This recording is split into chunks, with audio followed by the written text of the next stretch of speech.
Hey there folks, John here with Through My Lens, and today I'm coming to you with another firearms related video.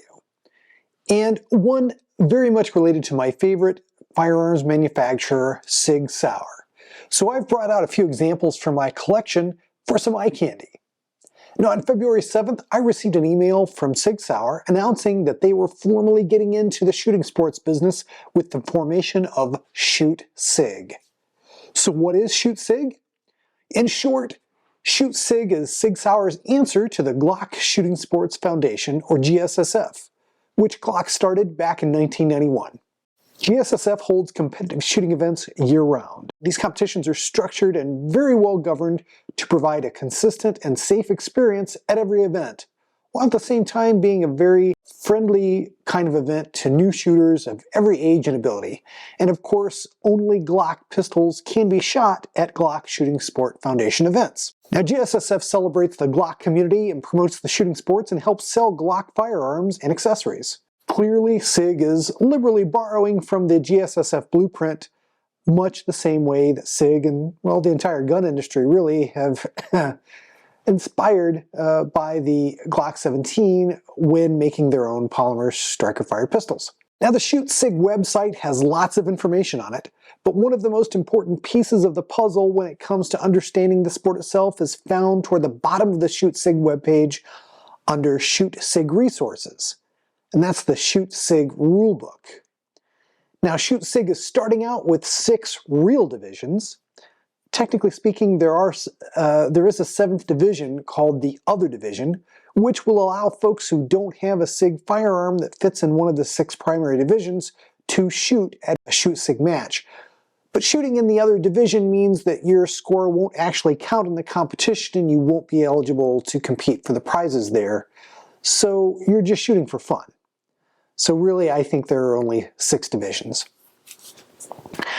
Now as it stands, if you have a SIG Sauer pistol, it probably fits into one of the 6 divisions. They have specific divisions for SIG pistols with iron sights, as well as those with optics. There are also divisions specifically for the SIG P365 models. And if Shoot SIG runs anything like a GSSF match, you'll be able to sign up for multiple divisions at every match.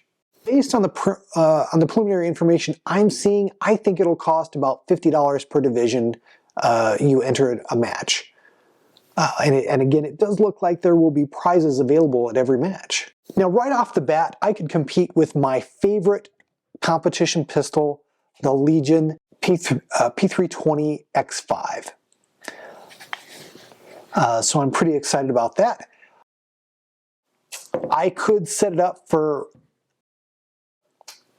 for optics like I have here, and since I have another X5 here, I could set this one up for irons, and I could shoot in both the SIG iron and optics divisions at a match. And I would certainly want to shoot my P365 Spectre competition in the P365 optics division. Now, some of you out there might not have as many SIG pistols as I do. Say you just have a standard P365 like this one. Now, as the rules are written, this single gun could compete in 2 different divisions, which would be the 365 irons division and the SIG pistol irons division. So again, in theory, you could sign up for both divisions with this single gun. Now again, GSSF matches are set up the same way, and many people run the same gun in 2 different divisions, using one of the guns or one of the divisions as a sort of a warm-up or practice run for the other division. So there's a little bit of strategy involved. Now needless to say, I did sign up for membership in Shoot SIG, and the sign-up process was very simple. SIG has decided to integrate with a system online that most competitive shooting sports also use called Practice Score. Now given that I have done a lot of competitive shooting in the past, I already had a Practice Score account set up, which made signing up for Shoot SIG very simple. Practice Score also has a credit card payment system built in, which made paying the $50 annual membership fee for Shoot SIG very simple. And I'll get a bit more into practice score a bit later, but for now, if you're planning on joining Shoot SIG, I might recommend first going to practice score and creating an account there. Now, within 24 hours of joining, I did get a new member welcome email from Shoot SIG. It actually came from a person at SIG Sauer named Amy Madison. Her signature line lists her as a marketing and communication specialist, so my guess is that one of her duties is handling some of the back-end administration of Shoot SIG. Now, in that email that I got my membership number, which is 454. I was secretly hoping to be one of the first 100 people to sign up, but a membership number under 500 is pretty cool too. Now, getting that membership number is important if you want to take advantage of the product discounts that are exclusive to Shoot SIG membership. In terms of the discounted firearm purchases available, there is a list on the website that you can access that shows the models that are available for purchase through the program. The good news is that about every model that you would want to purchase to be able to compete in one of the Shoot SIG competitions can be found on this list, so it's available for a discounted purchase. And the process also appears to be much better than making a purchase through the GSSF purchase program. You actually order the gun through SIG and pay for it online, and they ship the gun directly to your FFL of choice. So expect to fill out FFL paperwork for a standard background check and to pay the transfer fee your FFL charges to complete your SIG firearm purchase. There's also a 15% web store discount mentioned that is unlocked when you shoot your first match. It's not clear if that discount is ongoing and regularly available after you shoot the first match or if it's a one-time thing. I'm guessing it's the latter. Now, the website mentions partner discounts, which is probably just a form of advertising. That's where companies that want to market to the membership will be allowed to do so and provide a modest discount. That's probably not going to be all that great or difficult to obtain outside the program membership, but it is something in terms of an additional advantage of membership. Now, apparently Shoot SIG will do quarterly drawings where they will give away firearms, so some lucky members will win some free guns through that. Probably not me. And finally, the program talks about membership eligibility to purchase the Shoot SIG Gun of the Year. Now, the first available is a custom version of the new P320 DH3, or the new Daniel Horner competition pistol. No details are available yet when it will be available or pricing, but don't expect to receive a member discount on this firearm. SIG has to try to pay for this program somehow, so expect a pricey limited production model every year from them in this program. Now, having poured over everything that we know about the new Shoot SIG program, let me take a minute to talk about what I think SIG is doing right with Shoot SIG. Firstly, let me say that I am sure that haters are going to criticize the fact that Shoot SIG looks a whole bunch like GSSF. But here's the thing, GSSF is a proven working model, which, by the way, borrows from other shooting sports. And I think it's a good thing. I want this program to be successful, and I want it to be successful quickly. As the program grows and evolves, it may start to look very different from GSSF, who knows? But I think it's a good thing that Shoot SIG didn't try to reinvent the wheel and borrow heavily from the GSSF blueprint. Practice score. The biggest area where Shoot SIG diverges from GSSF is that Shoot SIG is built around practice score. And this decision improves upon the biggest weakness, in my opinion, in a GSSF match experience. I did a review of the GSSF match that I shot back in 2021 here on YouTube, and it was just not a great experience. And a big reason for that was the match administration experience. As an experienced competitor, I know that match administration can really make or break a match. I'm talking about how hard it is to sign up for the match, how smoothly the match runs when you're there, and how quickly and easily you can get scores, once you've shot the match. Now, GSSF matches are built around a kind of a paper-based scoring system, which most competitive shooting sports abandoned 10 or more years ago. Now, using practice scores, Shoot SIG matches will offer online sign-up and scoring with electronic scoring pads. And this greatly reduces the amount of errors that shooters will see in the reporting of the scores as compared to a paper-based system. Do expect a bit of a learning curve, when you sign up for Practice Score and use it, but just know that it's the best system out there for both competitors and match staff. And I think, best of all, you should get your score within a day, of shooting the match, maybe just a few hours. It took, I think, a couple of weeks for me to get the scores from the first score that I shot at GSSF. Discounts. Now, I think it's a great thing that, again, like GSSF, SIG is offering members of Shoot SIG a discount purchase program. The amount of the discount seems to vary on the firearm. Again, there is a price list that's available on the website. I do notice cheaper guns like the P322 had a lower discount percentage than some of the more expensive firearms, but across the board, the discount is very comparable to what you see with GSSF membership. The big difference here is you have to wait for GSSF to send you a paper certificate that you take to a Glock dealer. That means you have to find a local Glock dealer that has the particular Glock firearm that you want to purchase in stock, or hope that they can order it. It's pretty painful, to be honest, because many local dealers do not stock the kind of Glock pistols that you would want to buy to participate in a GSSF match, like a Glock 17L, for example. Now, Shoot SIG allows you to order directly from the manufacturer and have it shipped to your local FFL, which is a much better system. PCC. Now, PCC is allowed at Shoot SIG matches. This is huge, and this is another big area that differentiates Shoot SIG from GSSF. GSSF does not have a PCC division, which is not surprising because Glock does not currently manufacture a PCC. But across all shooting sports, PCC divisions are among the most popular because shooting PCC is just fun. I do have a SIG MPX, so I will most certainly be shooting in this division.